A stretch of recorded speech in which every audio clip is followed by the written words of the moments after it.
Deep breath.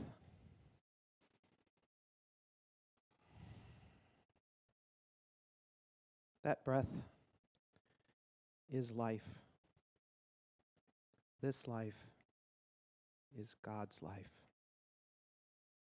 There's only this in all of time, in all of space, in all of anything we can imagine. This is really all there is. This one thing, simple and incredibly complex.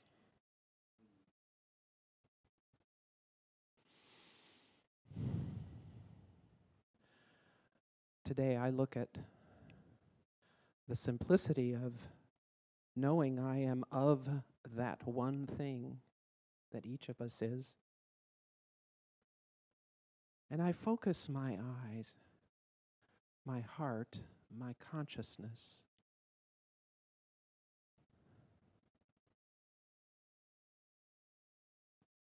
on good.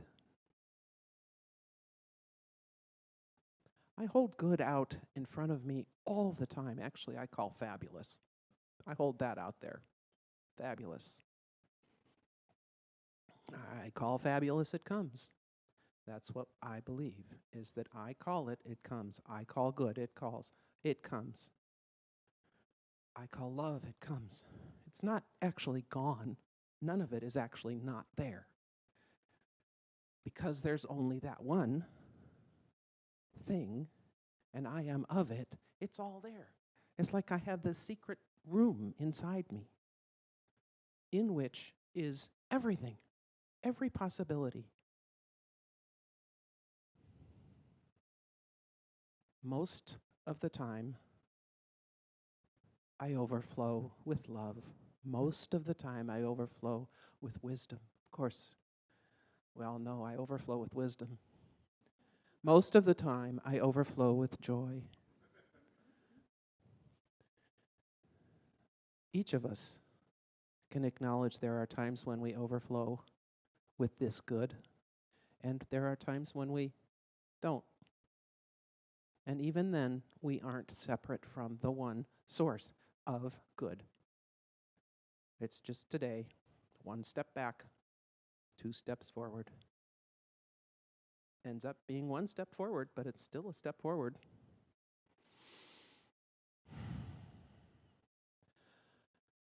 That step back can be uncomfortable. I can choose to judge myself. I lean into what I know. Step forward. Step forward. Hold hands and step forward.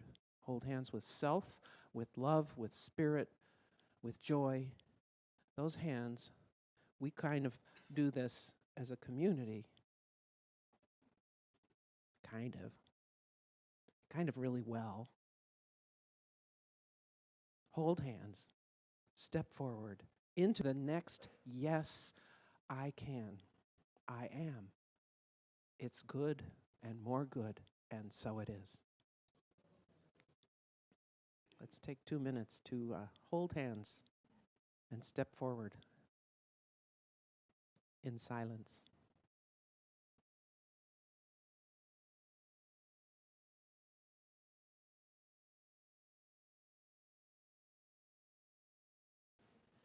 You know, I'm going to quibble with Buffy. Because it's a consciousness that a lot of us have. I saw this as a meme the other day, and I've seen it before, that we think we have spirit within us. But we are bodies within spirit. Yes. We are within spirit. She talked about having a secret room, I think it was, within us. But we don't have a secret room within us that's where spirit lives and we're trying to let it out. We are spirit in form. We have a little secret room within us where we forget that. That's our secret room, and I know she knows that, so I know that she's fine with that. And so that's what we're going to talk about today. This whole year, we're looking at the theme of a grand rising. Anybody want to play with that? Yeah, sure. Anybody want a grand rising in our lives? And last month, we looked at, that was the theme for the month also, And we looked at a new dawn, a new day, a new life, and feeling good. We even got James Brown involved in that with our community song, right? But the thing is, if we want to expand and we got this little room within us where we kind of hide our goodness, we have to go through something called uncomfortability. I know. See, it was uncomfortable for me because that's the title of today's talk, Lessons in Uncomfortability. And my spell check was really uncomfortable with the word uncomfortability, as was I. But I didn't add it to my spelling thing. I just worked through the discomfort. So a new day, a new life requires... Thank you. I couldn't get that word out. It requires change. Yes? I can't have a new day and a new life and still be the same old person I was yesterday. Is that a shock for anybody? Okay. So change can be, does not have to be, can be uncomfortable. So let's look at discomfort. So what's the core of discomfort? The core of discomfort is, I want life to be this way and instead it's this way. That's all it is. Yes? I want a hot girlfriend or boyfriend, and instead I got this person or nobody. I want $1 million in my bank account, and instead I've got whatever it is I've got in my bank account. 2 million, yeah. It's just we expect life to be a certain way, and we're experiencing something else, and discomfort happens when life doesn't show up the way that I want or expect it to. Breathe. Now, I'm talking about discomfort. I'm not talking about excruciating pain and suffering. Okay? We're clear? We can do that if we want to, but we're the ones doing it to ourselves.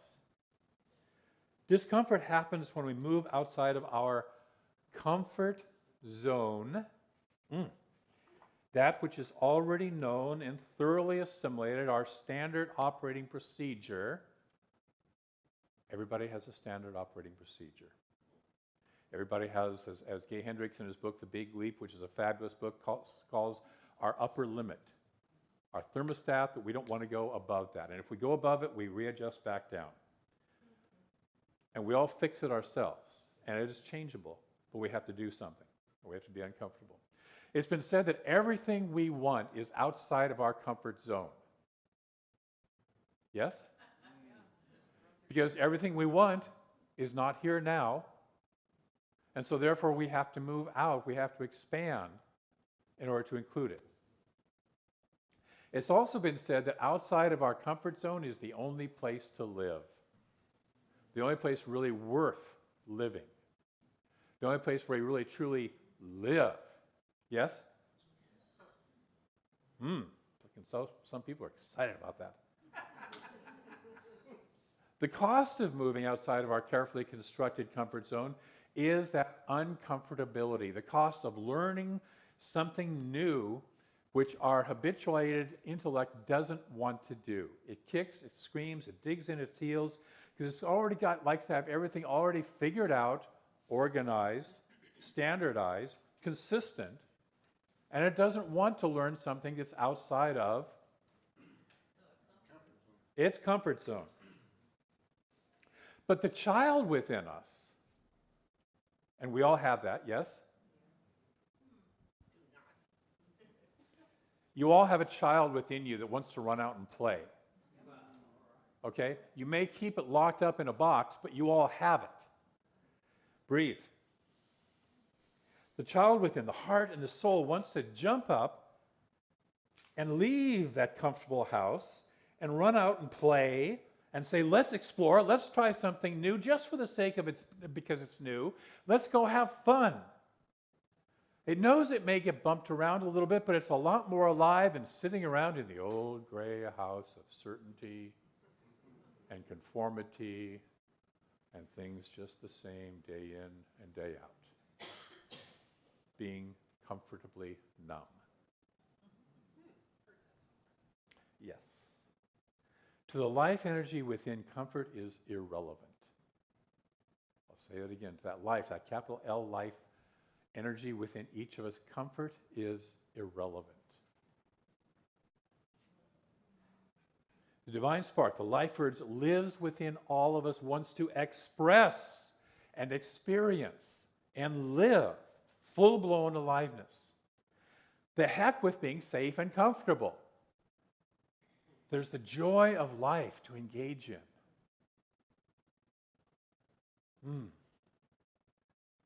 You know, we sing that song that love breathes within me, and we all love that little line that says, I'm divine and I know it. Yes? Guess what? It's true. But guess what? Being divine doesn't mean staying stuck in a little gray house of conformity. That's not what the Spirit is. New Thought writer, not New Thought, but writer and activist Audre Lorde says, when I dare to be powerful, when I dare to use my strength in the service of my vision, then it becomes less and less important whether I am afraid. It becomes less and less important whether I am comfortable. We've all been children who go out and play in the rain. Playing in the rain is not comfortable, is it? But it's a lot of fun when we're kids. Splashing through puddles. All that. So this infinite presence wants to express, and its nature is life. Life, aliveness, vitality, vibrancy. Its nature is love. It doesn't give a darn about what you do, don't do, are you good or bad, right or wrong. It's just love. Jesus said the rain falls over the heads of the just and the unjust alike. That's the nature of the divine. It doesn't give a damn whether you are, it doesn't give a damn because it doesn't damn. It doesn't care whether you're a good boy or a good girl or not. It's just infinite love. We're immersed in a field of infinite love. That infinite presence is light, it's wisdom, it's that which can see beyond the current circumstances, which has a bigger vision. It's power, it's the power to be able to create. Then from that vision, from that life, from that love, it creates. We are that. And then it's peace, because it recognizes that in truth there is nothing that is opposed to it, because it's a oneness. What's opposed to a oneness? Nothing. There's nothing outside of the oneness to be opposed to it. And so it's a oneness. And so it's at peace because it gets to create and express with nothing resisting. And then it creates beauty. And that's the nature of the divine, is beauty. And then it experiences joy in its creation. That's who you and I are at core. That is the truth of us. When we get outside that little box of playing it safe, that's who you and I are.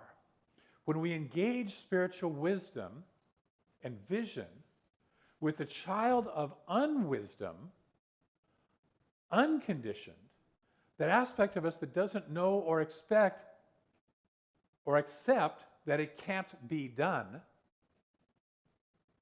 we oftentimes, as nice, wise adults, tell ourselves, well, that can't be done. Everybody who's ever created anything new has gone beyond that can't be done. Okay? When we're living from that, we create new and fresh expressions of life, of vitality, of aliveness. And life is always moving forward. It's always evolving. It's always expressing more. It's always becoming more of itself in form, in more and more unique ways. Look around us. That's what it is. And we can either flow with it, even if our conditioned, comfort-desiring intellect resists and whimpers and cowers in the corner a little bit afraid about having to learn something new, or we can let our desire for safety, comfort, and certainty keep us stuck in living small. We can either play big, or we can play small. Our safe little conditioned self will say, oh no, play small. Don't offend anybody. Don't be visible. How many of us were raised, don't raise your hand, how many of us were raised with the idea of be invisible because it was safer as a child to be invisible? And some people will raise their hand. Mine's up too. When Spirit is calling all of life to play big. Unlike most forms of life on this planet, we have the ability to choose. We can use that freedom to either bind ourselves in limitation, or we can use that choice to create even more expressions of freedom. We can free ourselves, which means leaving old certainties behind, whether it's the certainty of a flat earth with a sun that goes around it, and a sky god that's sitting up there judging us, looking down and manipulating things, or whether it's the view that life is a win-lose proposition, that there are good people and bad people, there's right and wrong, there's rewards and punishments, or whether it's the view that life is binary, that there's this or that, and having to go through the terrible inconvenience and the deep discomfort of learning new pronouns. Of viewing each other differently. See, it was uncomfortable for people 400 years ago to let go of the world view of how it was. Flat earth, dome over it, created in 6 days by a big guy in the sky. And it's still uncomfortable for us today to let go of our current worldview. Yes? Our current view of life, how it should be, how it was when we were young. Ooh. And for those who are young, it will be, you'll get to go through this when you're 60 and 70 years old too, okay? Yet as we've learned, well, you don't have to, by the way. As we've learned, new views once understood and accepted become integrated and as normal as the old views. It's only when we're in transition, when we're learning something new, that it's uncomfortable. You know, we all began with discomfort. Yes? Now, birth is a significant shift from that warm comfort of a mother's womb. We eventually get uncomfortable in that, and so we leave it, but we go through this transition process and come out into this world that is completely different. Yes? It's a very foreign world that operates in a completely different way, and often as babies we need stimulation, external stimulation, to get our natural but unused bodily functions going, like breathing in air. Which reminds me of the Jewish midrash that I quoted a couple of weeks ago, that every blade of grass has standing over it an angel that strikes it and says, grow. See, we sometimes need external stimulation to grow, don't we?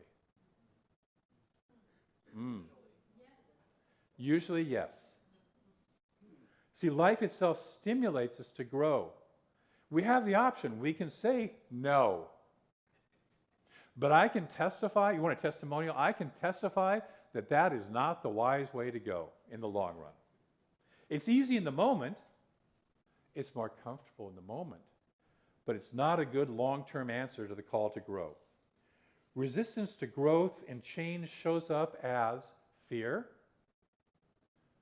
debilitating doubt, and clinging to the past. I love it. Next month, our talk series is called This is the Way We've Never Done It. This is the way we've never done it. We're being called into something new. That's the discomfort. So the antidote to this resistance, the antidote to our discomfort, is first embracing change. Embracing change. Change can be fun. Breathe, for those of you for who, change can be fun. Recognize change as an ongoing expression of life itself and thus a good thing. Even when we can't recognize or see why or where it's going from our perspective right now. It comes into, do I trust the infinite universe, the infinite thing that has been going on for 13 point whatever billion years in this particular form of life that we're aware of? Who knows what else is out there or in here? Do we trust that life? Do we trust the one infinite mind that it might know what it's doing? So it will take also then, the next part of it is it will take a willingness to identify and release old beliefs that are no longer serving us. I am the thinker who's thinking the thoughts. But what am I thinking? What are the thoughts that I'm thinking? We have to shift them oftentimes, shift those old beliefs to make room for something new. Much as we have to clear out old furniture in our house to make room for new. Not doing that is called hoarding.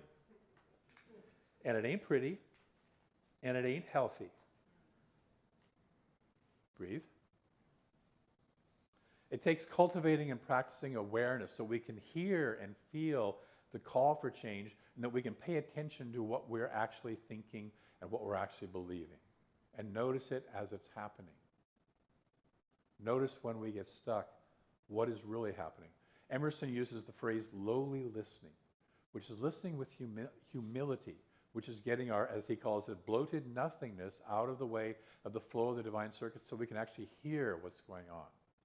Our bloated nothingness is our ideas and our stuckness about how it should be instead of listening and going deeper.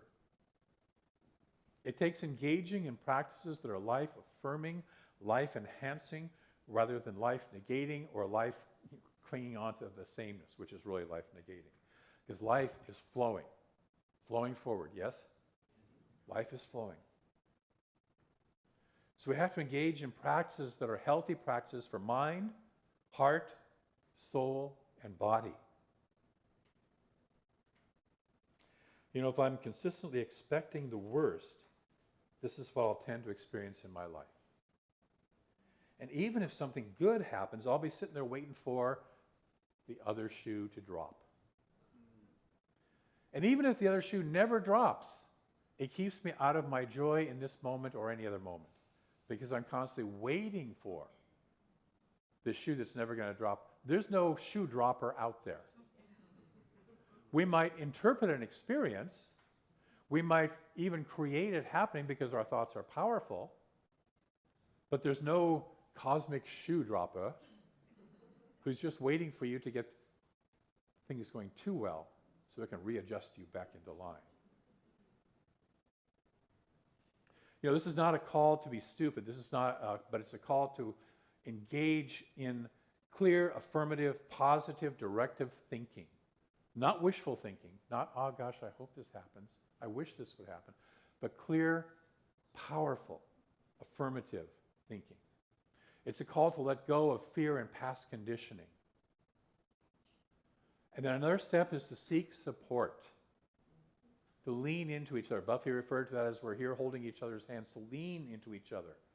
No one ever created something new in a vacuum. I don't care about the stories you've heard, they never really created something new in a vacuum. I remember Sir Isaac Newton saying, if I see farther than anybody else, it's because I'm standing on the shoulders of giants. We all expand from what has already been done. We all work together. The Wright brothers supported each other as they were creating the airplane. And so you can both help and be helped by others.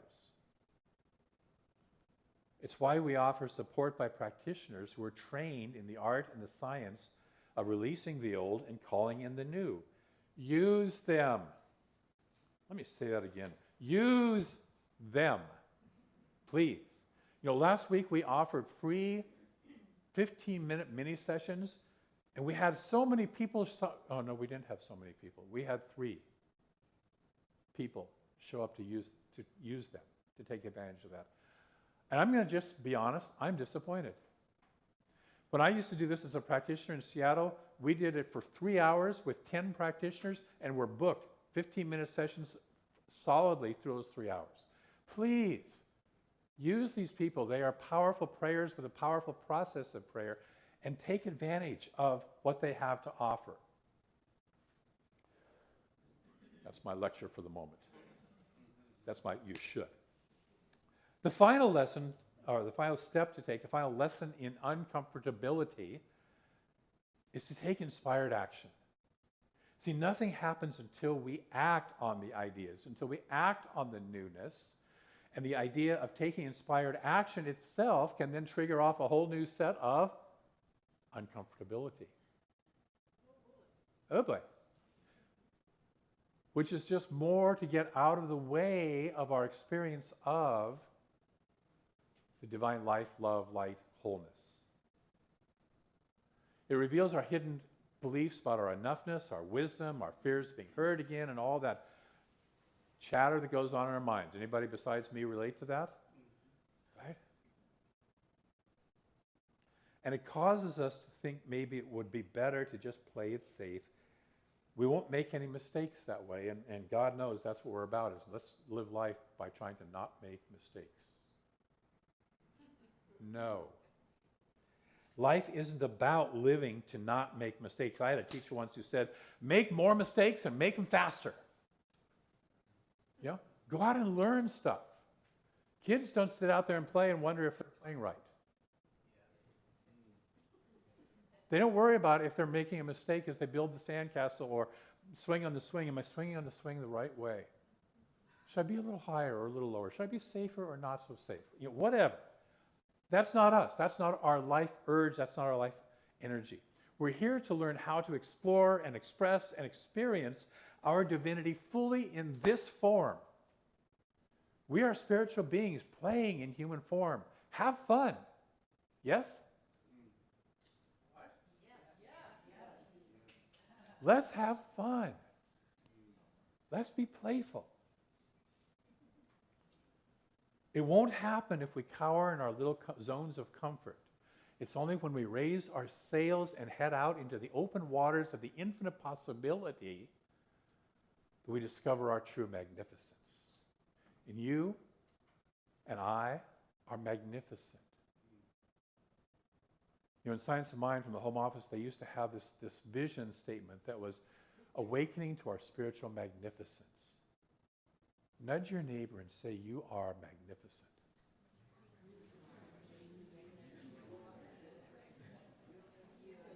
You are magnificent. I noticed you didn't have a neighbor to nudge there. We are magnificence itself. Learn to go beyond being afraid of uncomfortability. So our practice, our spiritual practices this week, 3 practices. Number 1, embrace change. It's happening anyway, so you might as well embrace it, right?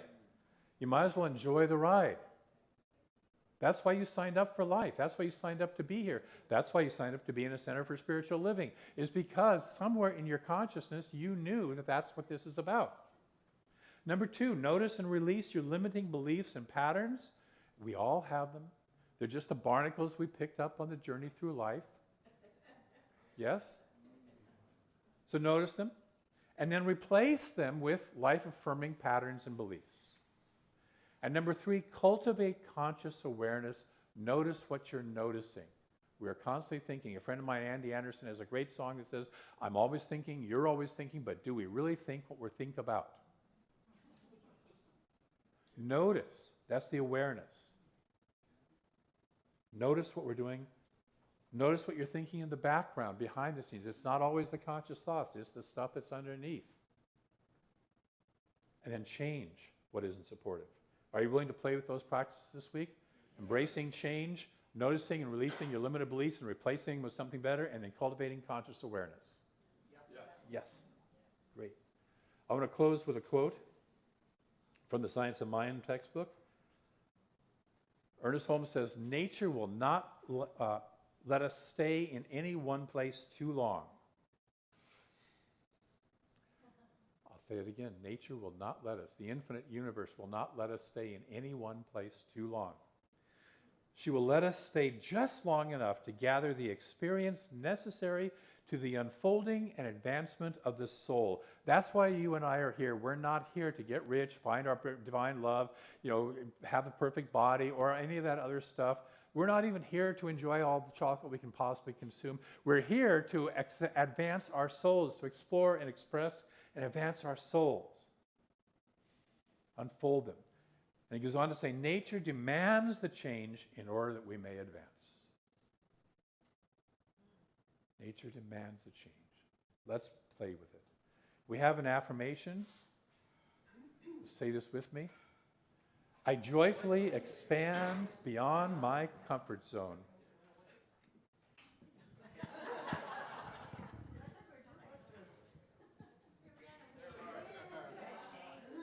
I joyfully expand beyond my comfort zone, knowing I live in a field of infinite good. One more time. I joyfully expand beyond my comfort zone, knowing I live in a field of infinite good. And before you do that, I'm going to do a closing prayer. So take a breath with me. There is one presence, one, infinite presence. It is all that there is. There is nothing outside of it. Not even me, not even you, not even that person that we think is outside of it. There is one infinite presence. And it is life, and it is love, and it is light, and it is power, peace, beauty, and joy. It is all this expressing. And because that is all that there is, and its nature is everywhere present, you and I are one of this right here, right now. I and every person within the sound of my voice is life, is love, is light, is peace, is beauty, is joy, is power, abundantly being expressed. That is our nature. From that awareness, I speak my word that we embody that more and more and more fully, that we let go of the old structures that have kept us bound, kept us housebound within a house of resistance, a house of lack, limitation, a house of duality, a house of it should be the way it used to be, and free ourselves into this present glorious moment. It is a new dawn. It is a new day. Let us live in this day. And I call for that day to feel good, and for each of us to feel that infinite good that is within and all around us. It is not something that's locked away in a little box within inside of us. We are fully, from top to bottom, every cell, every aspect of our beingness, that in form. And I'm grateful that we know this. I'm grateful that we are a place that can simply say that this is the truth and embody that. I'm grateful for each person who is waking up more and more. That is all of us, because that's why we're here, who is waking up more and more to the spiritual magnificence that we truly are and living from that magnificence. I'm grateful for that. And in that sense of gratitude, and a sense of love, and a sense of absolute confidence and trust, I release this word into that which we call the law, the process of moving thought into form, the process of manifestation that is as reliable as the law of nature that we will have spring following winter. The law of nature that says, yes, this daffodil bulb that I planted long ago is right now blooming in my yard. That law that is absolutely certain. And it moves this idea of our spiritual magnificence into form and expression in our lives. And it does so, and so it is.